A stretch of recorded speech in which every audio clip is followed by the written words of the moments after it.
Sauce. Naku, chard. Ang sarap na chard.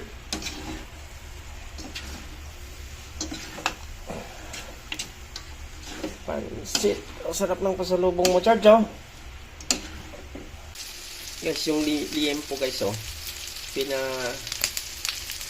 Anan mo natin ang mantika, guys. Tapos, yung sarili niyang mantika, yun yung iluluto natin pang sunog ng bawang sibuyas, guys. Ihalap natin ito sa pansit bato. Sinusunog muna natin yung bawang sa sibuyas. Yung sariling mantika, yan guys, ng liempo. Ito po muna natin basta niya, guys. Guys, nalagay na natin yung pansit bato. Ganyan yung pansit bato, guys, galing sa Bicol. Iluto na natin. Pasalubong kay Richard.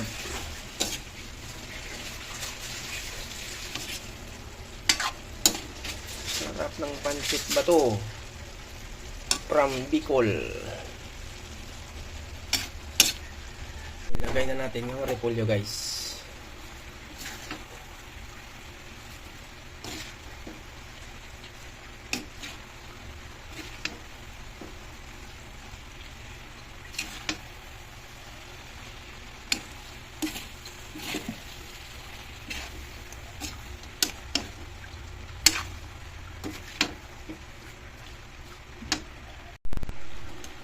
Ito na siya, guys.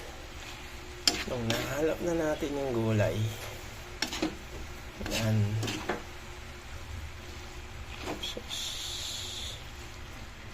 makasarap na, guys, sa pansit bato. Lagyan natin ang pampalasa na sauce. Tapos haluin na natin, guys.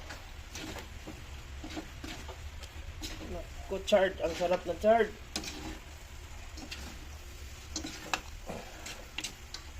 Pansit. Ang sarap ng pasalubong mo, chard, oh.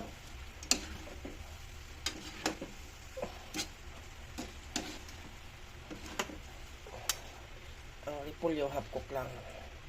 So, ngayon, luto na siya, guys.